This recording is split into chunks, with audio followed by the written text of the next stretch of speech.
Hello friends, നമുക്കിന്നൊരു Taiwan drama കണ്ടാലോ? ഇതിന്റെ പേര് ഡെവിൽ പണീഷർ എന്നാണ്. ഈ കഥയുടെ സ്റ്റോറി ലൈൻ എന്തെന്ന് പറഞ്ഞാൽ, ഈ ഭൂമിയിൽ മരിക്കുന്ന മനുഷ്യരുടെ ആത്മാവ് ചുറ്റിപ്പറ്റി നടക്കില്ലേ, അവരെ ദൈവങ്ങൾ എന്ത് ചെയ്യുമെന്നറിയുമോ? അവരെ ആകാശത്തേക്ക് കൊണ്ടുവന്നിട്ട് സ്വർഗത്തിലേക്കും നരകത്തിലേക്കും അയക്കുന്നു. ആത്മാക്കൾ ചെയ്ത നല്ല പ്രവൃത്തിയും അതുപോലെ തന്നെ തെറ്റായ പ്രവൃത്തികളുടെയും കണക്കെടുത്തിട്ട് തെറ്റായ പ്രവൃത്തി ചെയ്തവരെ നരകത്തിലേക്കും നന്മകൾ ചെയ്തവരെ സ്വർഗത്തിലേക്കും അയക്കുന്നു. ഈ ജോലി ചെയ്യുന്ന ദൈവങ്ങൾക്കാവട്ടെ ഒന്ന് ഇരിക്കാൻ പോലും സമയം കിട്ടുന്നില്ല. 10,000 വർഷങ്ങളായി അവർ ഇതേ ജോലി തന്നെയാണ് ചെയ്തുകൊണ്ടിരിക്കുന്നത്. ഇങ്ങനെ ഭൂമിയിൽ നിന്ന് കൊണ്ടുവന്ന ഒരു ആത്മാവിനാൽ ഹീറോയിൻ നേരെ ഭൂമിയിലേക്ക് എത്തപ്പെടുന്നു. ഹീറോ എങ്ങനെ പെൺകുട്ടിയെ രക്ഷപ്പെടുത്തുമെന്നും അവളുടെ ഓർമ്മകൾ തിരികെ കൊണ്ടുവരുമെന്നും നമുക്ക് എപ്പിസോഡുകളിലൂടെ അറിയാം. വീഡിയോ ഇഷ്ടപ്പെട്ടിട്ടുണ്ടെങ്കിൽ ലൈക്ക് ചെയ്യാനും ഷെയർ ചെയ്യാനും സബ്സ്ക്രൈബ് ചെയ്യാനും മറക്കരുതേ. അപ്പോൾ നമുക്ക് എപ്പിസോഡിലേക്ക് കടക്കാം. എപ്പിസോഡിന്റെ തുടക്കത്തില് വളരെ വേഗം ചീറിപ്പാഞ്ഞു പോകുന്ന ഒരു കാറാണ് കാണിക്കുന്നത്. കൂടെയുള്ള ആളാവട്ടെ ഒന്ന് പതുക്കെ ഇങ്ങനെ പോയാൽ ചത്തുപോകുമെന്ന് ഡ്രൈവറോട് പറയുന്നുണ്ട്. പക്ഷേ അയാൾ വേഗത കുറയ്ക്കുന്നില്ല. അങ്ങനെ പോകുന്ന കാറ് ഒരു അമ്മയും കുട്ടിയെയും ഇടിക്കാൻ പോകുന്നു. വഴിയിലൂടെ ആൾക്കാർ നടക്കുന്നുണ്ടെന്ന് യാത്രികൻ ഡ്രൈവറോട് പറയുന്നുണ്ടെങ്കിലും അയാൾ കാറ് നിർത്തുന്നില്ല. ഇതേ സമയം വേഗതയിൽ വരുന്ന കാറ് ശ്രദ്ധിക്കുന്ന അമ്മ കുട്ടിയെ തള്ളി മാറ്റിയിടുന്നു. കാറാണെങ്കിൽ അമ്മയെ ഇടിച്ചു തെറിപ്പിച്ച് വെള്ളത്തിലേക്കും തട്ടിയിടുന്നു. കാർ ഇടിച്ച് തരിപ്പണമായി റേഡിയേറ്ററിൽ നിന്ന് പുകയൊക്കെ വരുന്നുണ്ട്. ഈ സമയം കുട്ടി അമ്മയെ വിളിച്ചുകൊണ്ട് അങ്ങോട്ടേക്ക് ഓടിപ്പോകുന്നുണ്ട്. ഡ്രൈവർ ആവട്ടെ ഒരു കുഴപ്പവുമില്ലാതെ കാറിൽ നിന്ന് ഇറങ്ങി വരുന്നു. ഈ സമയം അയാളുടെ ചുറ്റും ഒരു കറുത്ത പുക വമിക്കുന്നു. അയാളുടെ ദേഹത്ത് ആത്മാവ് കയറിയതാണെന്ന് മനസ്സിലാവുന്നു. ഈ ആത്മാവാണ് അയാളുടെ ശരീരത്തിൽ കയറിക്കൂടി ഈ പ്രവൃത്തികളൊക്കെ കാണിച്ചു കൂട്ടുന്നത്. ഇതുപോലുള്ള പ്രവൃത്തികൾ കാണിക്കുന്ന മോശമായ ആത്മാക്കളെ പിടിച്ചുകൊണ്ട് പോകാൻ 2 ദൈവങ്ങൾ അങ്ങോട്ടേക്ക് വരുന്നു. ഒരു പെൺകുട്ടിയും അതുപോലെ ഒരു വൃദ്ധനായ ആളുമായിരുന്നു വന്നിരിക്കുന്നത്. ഇവർ രണ്ടുപേരും എങ്ങനെയെങ്കിലും ആ ഗോസ്റ്റിനെ പുറത്തെടുക്കണമെന്ന് കരുതി അവരുടെ മന്ത്രശക്തികളെല്ലാം ഉപയോഗിക്കുന്നു. എന്നാൽ ആ പ്രേതം കീഴടങ്ങാൻ തയ്യാറാവുന്നില്ല. ഇതാണ് നമ്മുടെ കഥയിലെ ഹീറോ. അമ്മയ്ക്ക് എന്ത് പറ്റി എന്നറിയാതെ കരഞ്ഞുകൊണ്ടിരിക്കുന്ന പെൺകുട്ടിയെ അയാൾ ശക്തി ഉപയോഗിച്ച് മയക്കുന്നു. അതിനുശേഷം അമ്മയെ രക്ഷിക്കാനായി വെള്ളത്തിലേക്ക് ഇറങ്ങി അമ്മയെ രക്ഷിച്ചുകൊണ്ട് അവളുടെ അടുത്തേക്ക് കിടത്തുന്നു. ഈ സമയം പ്രേതത്തോട് ഫൈറ്റ് ചെയ്തുകൊണ്ടിരുന്ന പെൺകുട്ടിയില്ലേ, അവളെ ഒരു വാളാക്കുന്നുണ്ട് നമ്മുടെ ഹീറോ. അതിനുശേഷം അതീവ ശക്തിയിൽ തന്നെ ആ ഗോസ്റ്റിനോട് അയാൾ ഫൈറ്റ് ചെയ്യുന്നുണ്ട്. ഒടുവിൽ ഡ്രൈവറുടെ ശരീരത്തിൽ നിന്ന് പ്രേതം പുറത്തേക്ക് വരുന്നു. ആളായി മാറിയിരുന്ന പെൺകുട്ടി വീണ്ടും മനുഷ്യരൂപത്തിലേക്ക് എത്തുന്നു. വീണ്ടും ആ പ്രേതം തപ്പിത്തടഞ്ഞെഴിക്കാൻ നേരം നമ്മുടെ ഹീറോ ആവട്ടെ പവർ ഉപയോഗിച്ച് അവനെ ഫ്രീസ് ചെയ്യുന്നു. ഈ സമയം വൃദ്ധനായ ആള് ഒരു ഉപകരണം ഉപയോഗിച്ച് ആ ആത്മാവിനെ ഇതിലേക്ക് ബന്ധിക്കുന്നു. വന്ന കാര്യം നടന്ന സ്ഥിതിക്ക് അവർ അവിടെ നിന്ന് പോകുന്നു. അതിനുശേഷം ആ അമ്മയ്ക്കും മോൾക്കും ബോധം വരുന്നു. പിന്നീട് നമ്മുടെ മുകൾ ലോകത്ത് താമസിക്കുന്ന ഹീറോയിനെയാണ് കാണിക്കുന്നത്. ഹീറോയിന്റെ ജോലി എന്തെന്ന് പറഞ്ഞാൽ നിറയെ നന്മകൾ ചെയ്ത് മരണപ്പെട്ട ആത്മാക്കൾക്ക് കുറെ പൂക്കളും പച്ചമരുന്നുകളും ചേർത്ത് സൂപ്പ് ഉണ്ടാക്കി കൊടുക്കുന്നതാണ്. ഈ സൂപ്പ് കുടിക്കുന്നതിലൂടെ അവരുടെ ഉള്ളിലുള്ള വിഷമങ്ങളും സങ്കടങ്ങളും ഒക്കെ മാറ്റി അവർ സന്തോഷത്തോടെ സ്വർഗത്തിൽ ചെന്ന് ചേരുന്നതാണ്. സ്ഥലത്ത് അവൾ ചെയ്യുന്ന ജോലി ഇതാണ്. ഈ ജോലി അവൾക്ക് ഒട്ടും ഇഷ്ടമല്ലായിരുന്നു. അതിനാൽ അവൾ ഒരു റിസൈൻ ലെറ്റർ എഴുതി സമർപ്പിച്ചിരുന്നു. എന്നാൽ അത് നിരസിക്കപ്പെട്ടു. ഇനി എത്ര നാൾ ഈ ജോലിയിൽ തുടരണമെന്ന് ആലോചിച്ചുകൊണ്ട് നിൽക്കുമ്പോഴാണ് ആ സ്ഥലത്തേക്ക് അവരെത്തുന്നത്. അവർ കാണാതിരിക്കാൻ വേണ്ടിയിട്ട് അവൾ പെട്ടെന്ന് തന്നെ ആ ഫോമുകളൊക്കെ എടുത്ത് മാറ്റിവെക്കുന്നു. അപ്പോഴേക്കും കൂട്ടത്തിലെ വാളായി മാറിയ പെൺകുട്ടി വന്ന് ചോദിക്കുന്നുണ്ട്, എത്ര പ്രാവശ്യമായി നീ ഇങ്ങനെ ആപ്ലിക്കേഷൻ അയക്കുന്നു? നിനക്ക് ഇത്രയും നാളായിട്ട് ഇങ്ങനെ ചെയ്യുന്നത് മടുത്തില്ലേ എന്ന് ചോദിക്കുന്നു. 1247 വർഷങ്ങളായി ഇതേ ജോലി തന്നെയാണ് ഞാൻ ചെയ്തുകൊണ്ടിരിക്കുന്നത്. എനിക്കെന്താ ഈ ജോലിയിൽ നിന്ന് മാറിക്കൂടെ? അതിന് നിനക്കെന്താ പ്രശ്നമെന്ന് ഹീറോയിൻ അവളോട് ചോദിക്കുന്നു. അങ്ങനെ 2 പേരും കൂടി സംസാരിച്ച് അവസാനം വഴക്കാവും. ഞാനൊരു വാളിന്റെ സ്പിരിറ്റായി 3000 വർഷമായി ജോലി ചെയ്യുന്നു. എന്നിട്ട് ഇതുവരെ എന്റെ ജോലി ഉപേക്ഷിച്ച് പോകണമെന്ന് ഞാൻ ആഗ്രഹിച്ചിട്ടേ ഇല്ല. ഞാൻ താമസിക്കാതെ തന്നെ പൊരിഞ്ഞ അടിയാവുന്നു അവർ 2 പേരും തമ്മിൽ. പക്ഷായി ഈ അവസരം ഉപയോഗപ്പെടുത്തി രക്ഷപ്പെടാമെന്ന് ആത്മാവ് കരുതുന്നു. ഈ അവസരം മുതലെടുത്ത് അവിടെ നിന്ന് രക്ഷപ്പെടാമെന്ന് ഭൂമിയിൽ നിന്ന് കൊണ്ടുവന്ന ആത്മാവ് വിചാരിക്കുന്നു. ആ പ്രേതം തന്റെ കൈവിലങ്ങ് പൊട്ടിച്ചിട്ട് അടുത്ത് നിൽക്കുന്ന ആൾക്കാരെ ആക്രമിച്ചതിന് ശേഷം ആളായി മാറുന്ന പെൺകുട്ടിയെ മന്ത്രം ഉപയോഗിച്ച് വാളാക്കി മാറ്റുന്നു. ഇത് എങ്ങനെയാണ് പ്രേതത്തിനെ കൊണ്ട് സാധിച്ചതെന്ന് ആർക്കും മനസ്സിലാവുന്നില്ല. ആ വാള് കൊണ്ട് തന്നെ പ്രേതം അവരോടെല്ലാം ഫൈറ്റ് ചെയ്യുന്നു. ഒരു നേരം നമ്മുടെ ഹീറോയിനെ ആക്രമിക്കാൻ വരുന്ന സമയത്ത് കറക്റ്റായിട്ട് ഹീറോ തന്റെ കൈ കൊണ്ട് തടയുന്നു. ആ വാള് ഹീറോയുടെ കൈ തുളച്ച് ഇപ്പുറം വന്നിരുന്നു. എന്നാൽ ഹീറോയ്ക്ക് അല്പം പോലും വേദനയില്ലായിരുന്നു. ഹീറോ ആവട്ടെ അങ്ങനെ തന്നെ ആ കത്തി ഉരിയെടുത്തിട്ട് പ്രേതത്തിന് ഒരടി കൊടുക്കുന്നു. അപ്പോഴും ആ പ്രേതം പിന്മാറാൻ തയ്യാറായില്ല. അയാൾ പെൺകുട്ടിയുടെ കഴുത്തിലേക്ക് വാള് വെക്കുന്നു. ഈ സമയം ആ വൃദ്ധനായ ആള് തന്റെ പവർ യൂസ് ചെയ്ത് ആ വാളിനെ തട്ടിമാറ്റുന്നു. ആള് കൈക്കലാക്കിയ ഹീറോ ആവട്ടെ ആ ഗോസ്റ്റിനെ ആക്രമിക്കാൻ പോകുന്നു. എന്നാൽ ആ പെൺകുട്ടിയെ വലിച്ചു പിടിച്ചുകൊണ്ട് അയാൾ ഭൂമിയിലേക്ക് പോകുന്ന പോർട്ടൽ അടിച്ചു നശിപ്പിക്കുന്നു. അങ്ങനെ അവിടെ ഭയാനകമായ ഒരു സ്ഫോടനം തന്നെ നടക്കുന്നു. അങ്ങനെ ഹീറോയും എല്ലാവരും പുറകിലേക്ക് വന്നിടിച്ചു വീഴുന്നു. ഈ സമയം ആ ഗോസ്റ്റ് ആവട്ടെ നമ്മുടെ ഹീറോയിനെ എടുത്തുകൊണ്ട് ഭൂമിയിലേക്ക് പോകാൻ ഒരുങ്ങുന്നു. എന്നാൽ ഹീറോ അവളുടെ കയ്യിൽ കയറി പിടിക്കുന്നു. അതിനുശേഷം ഒരു മാന്ത്രിക ചരട് കൊണ്ട് അവിടെ ബന്ധിക്കുന്നു. ഹീറോ ആവട്ടെ ആ മാന്ത്രിക കയർ മുറുകെ പിടിക്കുന്നത് കൊണ്ട് തന്നെ അയാളുടെ കയ്യിൽ നിന്ന് രക്തം വരാൻ തുടങ്ങുന്നു. ഇത് കണ്ട് ഹീറോയിൻ ആവട്ടെ തനിക്കായാണ് അയാൾ ഇത്ര കഷ്ടപ്പെടുന്നതെന്ന് പറഞ്ഞിട്ട് അയാളുടെ കൈ വിടുന്നു. ഗോസ്റ്റും ഹീറോയിനും കൂടി ഭൂമിയിലേക്ക് പോകുന്നു. അങ്ങനെ പരാജയപ്പെടാൻ തയ്യാറല്ലായിരുന്നു. എന്തു തന്നെ സംഭവിച്ചാലും ഹീറോയിനെ രക്ഷപ്പെടുത്തണമെന്ന് പറഞ്ഞുകൊണ്ട് അയാൾ പോർട്ടലിനടുത്തേക്ക് പോകുന്നു. എന്നാൽ ഈ സമയം ചുവന്ന കളർ ഡ്രസ്സൊക്കെ ധരിച്ച ഒരു പെൺകുട്ടി അങ്ങോട്ടേക്ക് കയറി വരുന്നു. ഉടനെ തന്നെ അവൾ ഭൂമിയിലേക്ക് പോകുന്ന പോർട്ടൽ ക്ലോസ് ചെയ്യുന്നു. അവളുടെ കൂടെ 3-4 ബോഡി ഗാർഡ്സും ഉണ്ടായിരുന്നു. ഹീറോയുടെ അടുത്ത് അവിടെ നിന്ന് പോകരുത്, ഇവിടുത്തെ ഒരു ഞൊടി എന്ന് പറയുന്നത് ഭൂമിയിലെ 3 മാസങ്ങൾക്കപ്പുറമാണെന്ന് അവൾ അയാളോട് പറയുന്നു. പക്ഷേ അതൊന്നും കേൾക്കാൻ ഹീറോ കൂട്ടാക്കിയില്ല. എന്ത് വില കൊടുത്തും ഹീറോയിനെ രക്ഷിച്ചേ പറ്റൂ എന്ന് പറഞ്ഞ് ഹീറോ അവിടെ നിന്ന് പോകുന്നു. പിന്നീട് 3 മാസങ്ങൾക്ക് ശേഷമുള്ള ഭൂമിയാണ് കാണിക്കുന്നത്. ഇപ്പോൾ ഹീറോയിനെയാണ് കാണിക്കുന്നത്. അവളുടെ ലോകത്തെ കാര്യങ്ങളൊന്നും ഇപ്പോൾ അവൾക്ക് ഓർമ്മയില്ലായിരുന്നു. ജോലിക്ക് വേണ്ടിയിട്ടുള്ള പോസ്റ്റർ എല്ലായിടവും അവൾ ഒട്ടിച്ചുകൊണ്ടിരിക്കുകയായിരുന്നു. ഒരു മുത്തശ്ശി അവിടെ വന്ന് അവളെ ഒരു ജോലിക്ക് ചേർക്കാമെന്ന് പറയുന്നു. ജോലി കിട്ടിയ പെൺകുട്ടി വളരെയധികം ഹാപ്പി ആവുന്നു. അവളുടെ ലോകത്തെ വിവരങ്ങൾ അവൾ മറന്നുപോയെങ്കിലും ഇപ്പോഴും പ്രേതത്തെ കാണാനുള്ള ശക്തി അവൾക്ക് നഷ്ടമായിരുന്നില്ല. അതിനാൽ പെൺകുട്ടി അവിടെയുള്ള ഗോസ്റ്റുകളോടെല്ലാം സംസാരിക്കുന്നു. പെൺകുട്ടി കോഫി ഉണ്ടാക്കുന്ന ഒരു മെഷീനുമായി കച്ചവടം നടത്തുന്നുണ്ടായിരുന്നു. ഇതേസമയം ഒരു പോലീസുകാരൻ അവിടെ വന്നിട്ട് തെറ്റായ സ്ഥലത്ത് അത് പാർക്ക് ചെയ്തിരിക്കുന്നു എന്ന് പറഞ്ഞ് അവളോട് അതിൽ സൈൻ ചെയ്യാൻ ആവശ്യപ്പെടുന്നു. ഇനി അടുത്തതായി നമ്മുടെ ഹീറോയിന്റെ ഫ്രണ്ടിനെ കാണിക്കുകയാണ്. ഇവളുടെ ജോലി എന്തെന്ന് പറഞ്ഞാൽ കൈ നോക്കി ജ്യോത്സ്യം പറയുന്നതാണ്. അത് വെച്ച് അവൾ ഒരുപാട് കാശ് സമ്പാദിക്കുന്നുണ്ട്.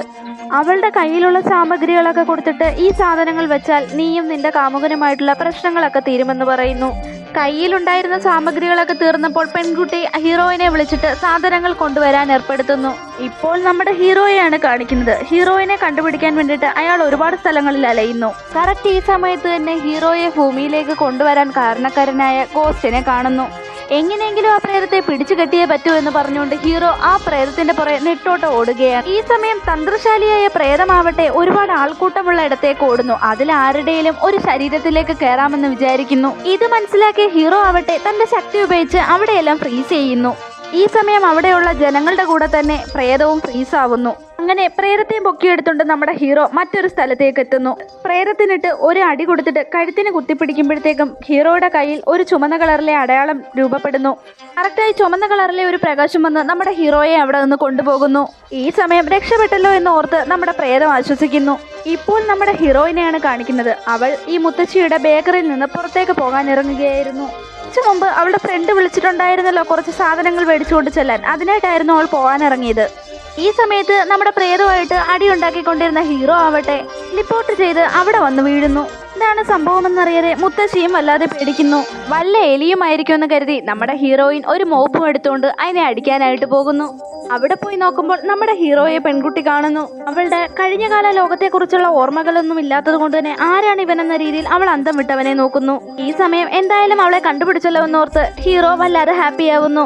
അയാൾ പെട്ടെന്ന് തന്നെ അവളെ കെട്ടിപ്പിടിച്ചിട്ട് എത്രയോ നാളായി നിന്നെ തേടിക്കൊണ്ടിരിക്കുകയായിരുന്നു, ഇപ്പോഴെങ്കിലും നിന്നെ കണ്ടെത്തിയല്ലോ എന്ന് പറയുമ്പോഴത്തേക്കും ഹീറോയുടെ ബോധം പോയി അവളുടെ ദേഹത്തേക്ക് വീഴുന്നു. പെൺകുട്ടിയും പറയുന്നുണ്ട്, ആരാടാ നീ എന്തിനാടാ എന്റെ മേലേക്ക് വീഴുന്നത്, എണീക്കിടാ എന്ന് പറഞ്ഞവനെ തട്ടുന്നുണ്ട്. പിന്നീട് നമ്മുടെ ഹീറോയെ ആവട്ടെ മുത്തശ്ശിയും അവളും കൂടി ഒരു സോഫയിൽ കിടത്തിയിട്ട് ഇവൻ ആരാ, എന്തിനാ നമ്മുടെ സ്ഥലത്തേക്ക് വന്നേ എന്നൊക്കെ ആലോചിച്ചുകൊണ്ട് നിൽക്കുന്നു.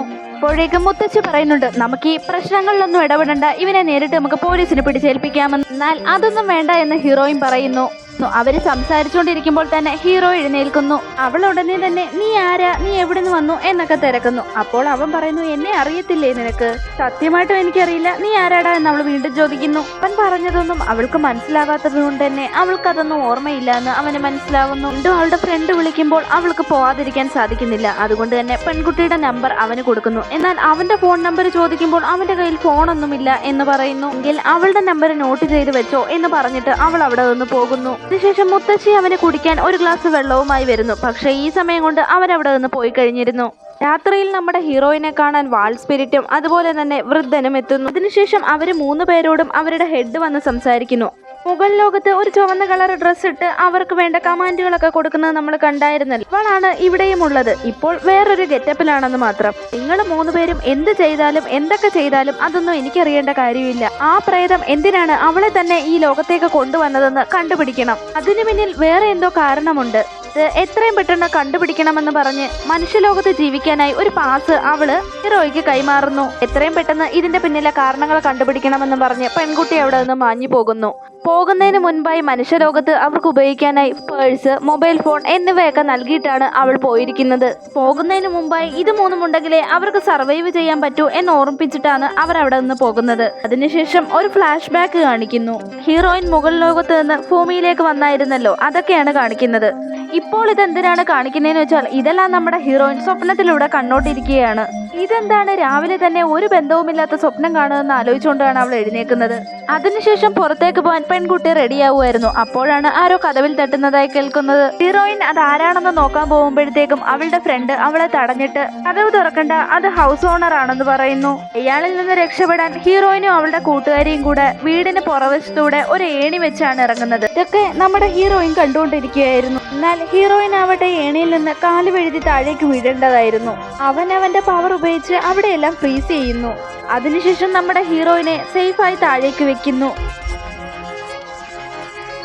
ഹീറോയിന്റെ കൂട്ടുകാരിക്ക് എന്താ കുഴപ്പം പറ്റിയതായി തോന്നുന്നു. ഇങ്ങനെയാണ് ഇത് സംഭവിച്ചത്. അവൾ ഏണിയിൽ നിന്ന് താഴെ വീഴാൻ പോയതല്ലേ, ഒരു കുഴപ്പമില്ലാതെ ഇപ്പൊ താഴെ നിൽക്കുന്നു എന്ന് ആലോചിച്ചുകൊണ്ട് നിൽക്കുമ്പോൾ തന്നെ അവർ രണ്ടുപേരും അവിടെ നിന്ന് ഹൗസ് ഓണറെ പേടിച്ച് ഓടിപ്പോകുന്നു.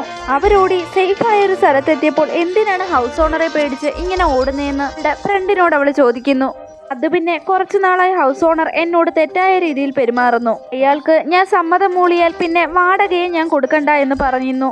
ഹീറോയിൻ ആവട്ടെ ഇപ്പോൾ തന്നെ അവന്റെ പേരിൽ പോലീസ് സ്റ്റേഷനിൽ പരാതി കൊടുക്കാമെന്ന് പറഞ്ഞു പോകുന്നു. എന്റെ കയ്യിൽ വീഡിയോ പ്രൂഫുകളൊന്നുമില്ല. അതുകൊണ്ട് തന്നെ ഇങ്ങനെയുള്ളവന്മാർ എങ്ങനെയായാലും രക്ഷപ്പെട്ടു പോകും. അതുകൊണ്ട് ഇപ്പോൾ പരാതിയൊന്നും കൊടുക്കണ്ട എന്ന് പെൺകുട്ടി പറയും. ശേഷം നമ്മുടെ ഹീറോയിൻ ജോലി ചെയ്തുകൊണ്ടിരിക്കുകയായിരുന്നു. ഈ ജോലിക്ക് വേണ്ടിയിട്ടാണ് രാവിലെ അവൾ റെഡിയായി ഇറങ്ങിയത്. പാർട്ട് ടൈം ജോബ് കഴിഞ്ഞതിന് ശേഷം അവൾ ഫ്രണ്ടുമായി ഇരുന്ന് സംസാരിക്കുകയായിരുന്നു. നീ ഇവിടെ വന്നിട്ട് വെറും 3 മാസമായില്ലേ ആയുള്ളൂ, എന്നിട്ടും നീ ഇവിടെയുള്ള എല്ലാവരുമായി വളരെയധികം ക്ലോസ് ആയിരിക്കുന്നു. ഈ സ്കൂളില് ഭയങ്കര ഫീസാണ്. വീടിന്റെ വാടക അടയ്ക്കാൻ തന്നെ നമ്മൾ വളരെയധികം പാടുപെടുകയാണെന്ന് പറയുന്ന സമയത്ത് ഒരു പയ്യൻ ബൈക്കിൽ വന്ന് അയാളുടെ ഗേൾ ഫ്രണ്ടിനെ കാണുന്നു. അതുമാത്രമല്ല ഹീറോയിന്റെ ഫ്രണ്ടിന് അവന്റെ മേലെ ഒരു ക്രഷും ഉണ്ടായിരുന്നു. അപ്പോൾ അത് നമ്മുടെ ഹീറോയിനും അറിയുന്നു. അവർ സംസാരിച്ചു കഴിഞ്ഞതിന് ശേഷം മുത്തശ്ശിയുടെ ബേക്കറിലേക്ക് ഹീറോയിൻ പോകുന്നു. ഇവള് ചെന്ന ഉടനെ തന്നെ ഹീറോ എവിടെയാണെന്ന് തിരക്കുന്നു. അയാൾ പോയി എന്ന് മുത്തശ്ശി അവളോട് പറയുന്നു. ഇതിനുശേഷം പെൺകുട്ടി അവളുടെ ജോലി ആരംഭിക്കുന്നു. അവള് ബെന്നൊക്കെ ആൾക്കാരെ കൊണ്ട് വാങ്ങിപ്പിക്കുന്നുണ്ട്. അവള് കച്ചവടം ചെയ്യുന്ന രീതിയൊക്കെ നോക്കിക്കൊണ്ട് നമ്മുടെ ഹീറോ അവിടെ തന്നെ ഇരിപ്പുണ്ടായിരുന്നു. ഹീറോയിനാവട്ടെ അയാളെ വിളിച്ചുകൊണ്ടുപോയി സംസാരിക്കുന്നുണ്ട്. കഴിഞ്ഞ ദിവസം തനിക്ക് പരിക്ക് പറ്റിയതല്ലേ, ഇപ്പോ കുഴപ്പമൊന്നുമില്ലല്ലോ എന്ന് ചോദിക്കുന്നു. ഇനി പറ, നിനക്ക് എങ്ങനെയാണ് എന്നെ പരിചയം, നീ എവിടുന്നാ വന്നേ എന്നൊക്കെ അവനോട് ചോദിക്കുന്നു. പക്ഷേ അതൊന്നും കേൾക്കാത്ത മട്ടിൽ അവൻ നേരെ ബേക്കറിക്കുള്ളിലേക്ക് കയറി പോകുന്നു. ആ സമയം മുത്തശ്ശിയും നീ എങ്ങോട്ടാ ഇന്നലെ പോയേ എന്ന് ചോദിക്കുന്നു. ഇതിനുശേഷം ഹീറോയിന്റെ കൂട്ടുകാരി പഠിക്കുന്ന ക്ലാസ് മുറി കാണിക്കുന്നു. ആ പ്രൊഫസർ വളരെയധികം ഹാൻസം ആയിരുന്നു. കുട്ടികളെല്ലാവരും അയാളുടെ സൗന്ദര്യത്തിൽ മയങ്ങിയിരുന്നു. ബേക്കറിയിലെ ജോലികളൊക്കെ കഴിഞ്ഞതിന് ശേഷം നമ്മുടെ ഹീറോയിൻ ആവട്ടെ ഹീറോയുടെ അടുത്ത് സംസാരിക്കാനായി പോകുന്നു. അവന്റെ കയ്യിൽ ഫോൺ ഉള്ളതായും അവളോട് പറയുന്നു. അതിനുശേഷം ഹീറോയിൻ അവന്റെ ഫോൺ വാങ്ങിച്ചിട്ട് അവളുടെ നമ്പർ സേവ് ചെയ്യുന്നു. എന്നിട്ട് അതിനകത്തേക്ക് മെസ്സേജായി ഒരു സ്റ്റിക്കറും അയക്കുന്നു. ഇതെല്ലാം ഹീറോയിനും വളരെ യാദൃശികമായാണ് കാണുന്നത്. ഇതിനു മുമ്പ് മൊബൈൽ ഫോൺ ഉപയോഗിച്ചിട്ടില്ലല്ലോ. ക്ലാസ് കഴിഞ്ഞ് വന്ന ഫ്രണ്ട് ആവട്ടെ അവളോട് ഇന്റർവ്യൂവിന് പോയായിരുന്നു എന്ന് ചോദിക്കുന്നു. ഏത് ഇന്റർവ്യൂ എന്ന് അവൾ ചോദിക്കുന്നു. ഒരു ഇന്റർവ്യൂവിന്റെ കാര്യം ഫ്രണ്ട് പറഞ്ഞിരുന്നു, പക്ഷേ ഹീറോയിൻ അത് മറന്നുപോയിരുന്നു. ഇപ്പോഴത്തെ കാലത്ത് ജോലി ലഭിക്കുന്നത് തന്നെ വളരെ കഷ്ടമുള്ള കാര്യമാണ്. അപ്പോൾ ജോലിയുടെ കാര്യം നീ മറന്നുപോയെന്നാണോ പറയുന്നത്? ഇതും പറഞ്ഞ് ഫ്രണ്ട് അവളെ കുറ്റപ്പെടുത്തുന്നുണ്ടെങ്കിലും അവൾ ക്ഷമാപണം നടത്തുന്നു. അതിനുശേഷം അവർ താമസിച്ചിരിക്കുന്ന മുറിയിലേക്ക് പോകാൻ ഒരുങ്ങുന്നുണ്ടെങ്കിലും താഴെ എത്തിയപ്പോൾ തന്നെ അവരുടെ സാധനങ്ങളെല്ലാം പാക്ക് ചെയ്ത് ഹൗസ് ഓണർ താഴെ തന്നെ വെച്ചിരിക്കുകയായിരുന്നു. അവർ രണ്ടുപേരും ഹൗസ് ഓണറെ ചീത്ത പറഞ്ഞുകൊണ്ട് നിൽക്കുകയായിരുന്നു. അതിനുശേഷം ഒരു ഹോട്ടലിലെ റൂം ബുക്ക് ചെയ്യുന്നു. അപ്പോഴാണ് ഹീറോ കുറേയധികം സ്റ്റിക്കർ അവളുടെ മൊബൈലിൽ അയച്ചിരിക്കുന്നത് കാണും. ഇവൻ എന്തിനാണ് ഈ സമയത്ത് സ്റ്റിക്കേഴ്സ് മാത്രം അയക്കുന്നതെന്ന് ഓർത്തിട്ട് അവൾക്ക് വല്ലാതെ ദേഷ്യം തോന്നുന്നു. അതിനുശേഷം അവർ രണ്ടുപേരും ഹോട്ടലിലെ മുറിയിലേക്ക് പോകുന്നു. അവിടെ ഒരു പ്രേതമുണ്ടായിരുന്നു. ഇവിടെ നിന്ന് പോകൂ എന്ന രീതിയിൽ അവൾ ആംഗ്യം കാണിക്കുന്നു. അപ്പോൾ തന്നെ ആ പ്രേതം അവിടെ നിന്ന് പോകുന്നു. ഇതെന്താ ഈ സംഭവിക്കുന്നത്? എന്നെ കൊണ്ട് പ്രേതത്തെ കാണാൻ മാത്രമല്ലേ കഴിയത്തുള്ളൂ. ഇപ്പോൾ ഞാൻ പറയുന്നതും അനുസരിക്കാൻ തുടങ്ങിയുവെന്ന് അവൾ ആശ്ചര്യത്തോടെ ചിന്തിക്കുന്നു. അവളുടെ പുറകിൽ ഹീറോ നിന്നതുകൊണ്ട് മാത്രമാണ് ആ പ്രേതം പോയത്. ഇതുമാത്രമല്ല അവിടെ ധാരാളം പ്രേതങ്ങൾ ഉണ്ടായിരുന്നു. അവരെയെല്ലാം ഹീറോയിന് വേണ്ടി നമ്മുടെ ഹീറോ വിരട്ടി വിടുന്നു. ബാക്കിയുള്ളിലും ഒരുപാട് പ്രേതങ്ങളെ കണ്ട പെൺകുട്ടിയാവട്ടെ അവളുടെ സുഹൃത്തിനെ ഒരു സൈഡിലേക്ക് ഇരുത്തിയിട്ട് അവളുടെ കയ്യിലുള്ള ഉപകരണങ്ങൾ വെച്ച് അതിനെയൊക്കെ ഓടിച്ചു വിടുന്നു. അതിനുശേഷം ഹീറോയിനെ ശല്യം ചെയ്ത എല്ലാ പ്രേതങ്ങളെയും ഹീറോ ഒരുമിച്ചിരുത്തി ശിക്ഷിക്കുകയായിരുന്നു. ആരെങ്കിലും അവരെ ശല്യം ചെയ്താൽ എല്ലാവരും നരകത്തിലേക്ക് അയക്കുമെന്ന് അയാൾ പറയുന്നു. അതേസമയം ഹീറോയിന്റെ ഫോണിൽ ഒരു മെസ്സേജ് വരുന്നു. നഷ്ടപ്പെട്ട ഇന്റർവ്യൂവിന് നാളത്തേക്ക് ചെല്ലാൻ വേണ്ടി പറഞ്ഞിട്ടുണ്ടെന്ന്. അത് കേട്ട് രണ്ടുപേരും സന്തോഷത്തിലാവുന്നു. രാവിലെ അവർ ധൃതിയിൽ അങ്ങോട്ടേക്ക് പോകുന്നു. ഇന്റർവ്യൂവിന് ആളെ എടുക്കുന്നത് ആരാണെന്നറിയാമോ? നമ്മൾ നേരത്തെ ഹീറോയിന്റെ ഫ്രണ്ടിന്റെ ക്ലാസ്സിൽ ഒരു പ്രൊഫസറെ കണ്ടായിരുന്നല്ലോ, അയാളായിരുന്നു. കുറച്ചു നേരം ആ ഹീറോയിനും സാറും നോക്കിക്കൊണ്ട് അങ്ങനെ തന്നെ നിന്നു. അതിനുശേഷം അവളെ ടെസ്റ്റ് ചെയ്യാൻ വേണ്ടിയിട്ട് വിളിക്കുന്നു. ടെസ്റ്റ് എന്തെന്ന് വെച്ചാൽ ഒരു കോഫി ഉണ്ടാക്കുന്നതായിരുന്നു. അവൾ കോഫി ഉണ്ടാക്കി സാറിഞ്ഞു കൊടുക്കുന്നു. അയാൾ പറയുന്നു ഇത്രയും നല്ല കോഫി ഇതിനു മുമ്പ് അയാൾ കുടിച്ചിട്ടില്ല എന്ന്. അങ്ങനെ അവൾ ഇന്റർവ്യൂ പാസ്സാവുന്നു. അങ്ങനെ അവർ രണ്ടുപേരും സന്തോഷത്തിലാവുന്നു. രാത്രിയിൽ ഒരു യുവാവ് ബൈക്കിൽ പോവുകയായിരുന്നു. ആ നേരത്ത് തന്റെ പുറകിൽ ഒരു പ്രേതം ഇരിക്കുന്നതായി അയാൾ കാണുന്നു. പേടിച്ച് അയാളുടെ ബൈക്ക് നിയന്ത്രണം വിട്ട് താഴേക്ക് മറിയുന്നു. തന്റെ പിന്നിൽ എന്താണ് ഇരുന്നതെന്ന് ആശയക്കുഴപ്പത്തിലായിരുന്ന യുവാവിന്റെ മുൻപിലേക്ക് ആ പ്രേതം വന്നു നിൽക്കുന്നു. ഇതോടെ ഇന്നത്തെ എപ്പിസോഡ് അവസാനിച്ചിരിക്കുന്നു. Thanks for watching.